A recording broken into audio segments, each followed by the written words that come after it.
Blue cities in their red states are dividing over coronavirus. The struggle to contain the coronavirus pandemic is opening a new front in the long-running conflict between blue cities and red states. Across a wide array of states with Republican governors, many of the largest cities and counties, most of them led by Democrats, are moving aggressively to limit economic and social activity. State officials, meanwhile, are refusing to impose the strictest statewide standards to fight the virus. A growing chorus of big city officials in red states like Florida, Georgia, Mississippi, Texas and Missouri are now urging their governors to establish uniform statewide rules, arguing that refusing to do so undercuts their local initiatives by increasing the risk the disease will cluster in neighboring areas from which it can easily reinfect their populations. "We need a statewide safer-at-home order," says Clay Jenkins, the county judge, in effect, the county supervisor, in Texas's Dallas County.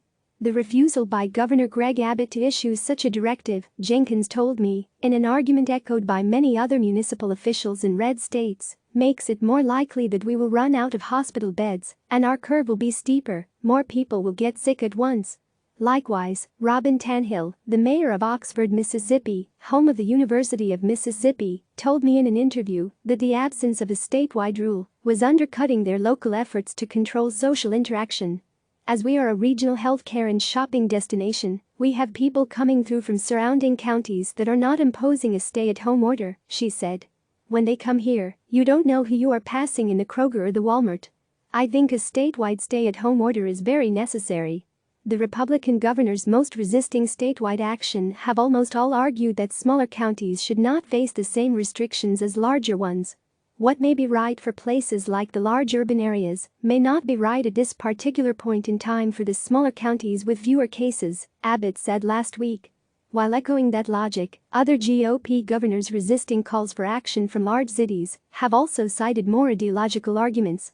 Mississippi Governor Tate Reeves last week painted extensive shutdown orders as an expression of overly intrusive government. "In times such as these, you always have experts who believe they know best for everybody," he said. "You have some folks who think that government ought to take over everything in times of crisis, that they, as government officials, know better than individual citizens." Similarly, Missouri's GOP governor, Mike Parson, argued that rather than government action, it is going to be personal responsibility that wins the struggle against the virus. While some Republican governors elsewhere have imposed strict uniform measures, the clash is dividing these states along familiar lines. In almost every state now, including pillars of the Republican coalition such as Texas and Georgia, Democrats have established a dominant position in the largest metropolitan areas. Simultaneously, both in the statewide contests and legislative elections, Republicans have grown increasingly reliant on support from outer suburbs, as well as small-town and rural communities.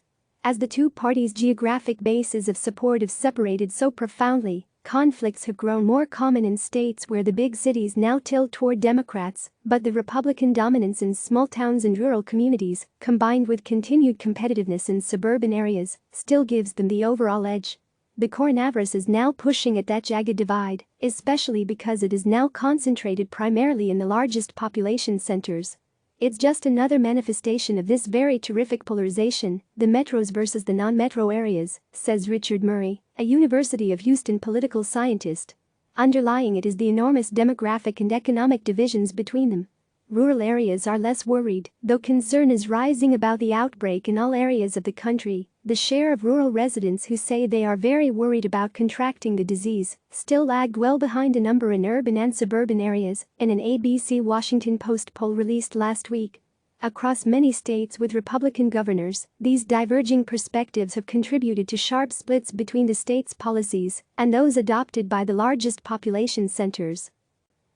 In recent days, cities including Miami, Birmingham, Nashville, Atlanta, Jackson, Mississippi, Houston, Dallas, Austin, St. Louis, Phoenix and Tucson have adopted complete stay-at-home orders or other tight restrictions on movement and economic activity.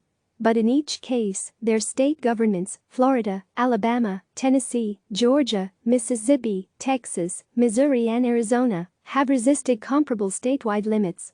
That puts these Republican governors in contrast not only with the many Democratic governors who have issued sweeping statewide restrictions, but the few GOP governors, including in Idaho, Indiana, Maryland, Ohio and West Virginia, who have done so as well. In a day of fast-moving development, some of these gaps narrowed on Monday, though they did not disappear. In Arizona, Republican Governor Doug Ducey issued a statewide stay-at-home order that contains significant exemptions, including for golf courses and beauty parlors.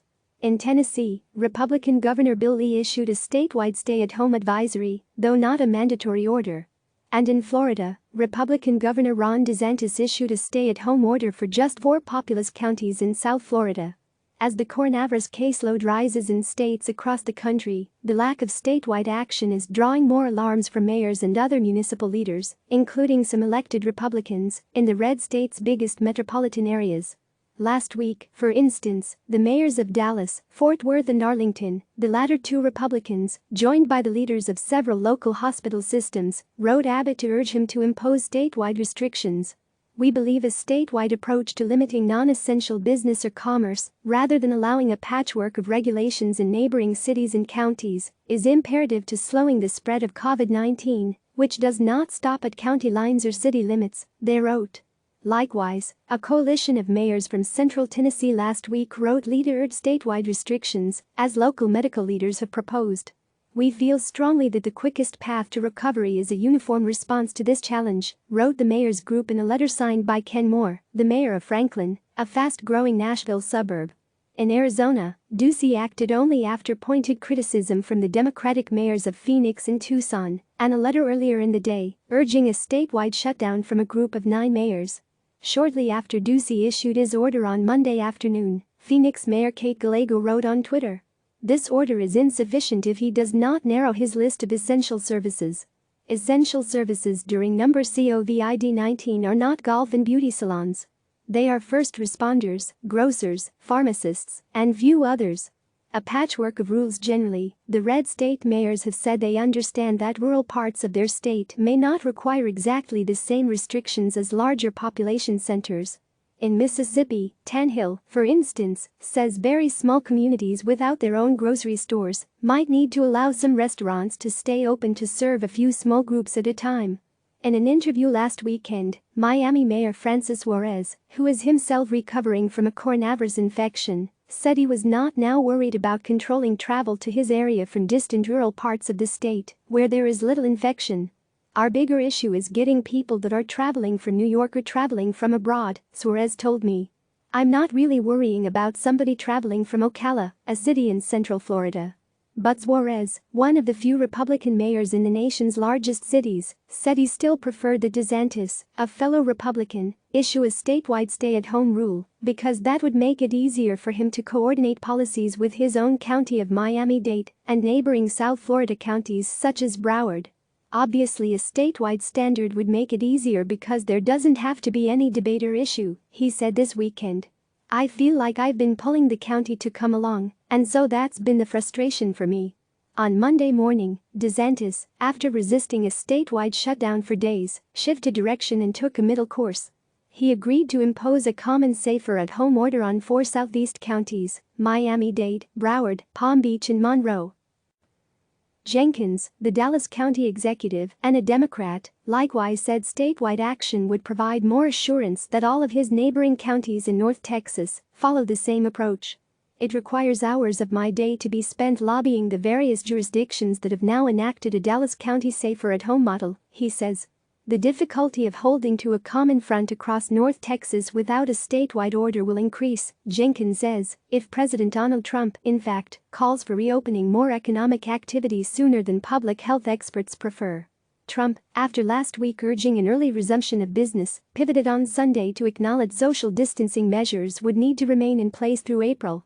"All of my compatriots in every other county are Republicans who are elected largely in the Republican primary by who can get to the right and hug Trump more than the other guy," Jenkins says. As a result, he says, if Trump calls for reopening, it puts tremendous pressure on them that they will be harming their constituents, that it's a hoax, it's not that serious, that they need to put the desire of the president over the strong guidance of the medical community. So it's absolutely harmful. Erin Zwiener, a Texas Democratic state representative, represents fast-growing suburb south of Austin. She says that even apart from the president's comments, the governor's refusal to act makes it more difficult to overcome resistance to stay-at-home orders from powerful local business interests. It means that the local leaders have a harder time building the argument, she said. If the governor doesn't think it's important enough to act, why does the county have to act? The result has been just a patchwork of different rules, even where you have these communities going right into each other. The lines are pretty arbitrary, and a virus doesn't respect them.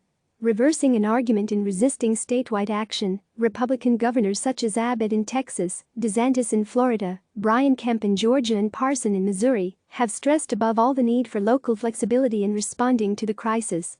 Rather than impose common limits across their own states, DeSantis and Abbott have imposed quarantines on people arriving from other states, particularly the New York region. Ironically, stressing local flexibility is the opposite of the argument that GOP governors and legislatures have made over the past decade, as they have passed an escalating series of laws to preempt or overturn liberal municipal ordinances on an array of subjects.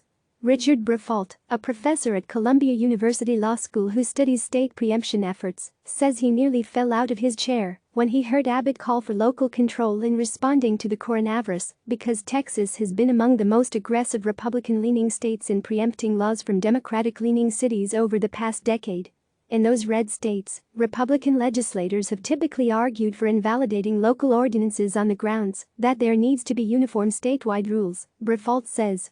That seems inconsistent with the current position that if you think it's okay for your county you go ahead, but we are not going to deal with the rest of the state. It is certainly the opposite argument from the one they are normally making. The tension between Republican-run state governments and Democratic-leaning city governments has notably intensified over the past decade. The most famous of these confrontations came in 2016, when North Carolina's GOP-controlled legislature and then Republican governor collaborated on the so-called bathroom bill that overturned a City of Charlotte ordinance intended to ensure equal rights for transgender individuals. But that conflict was only one drop in a torrent of state efforts to overturn city and county rules through recent years.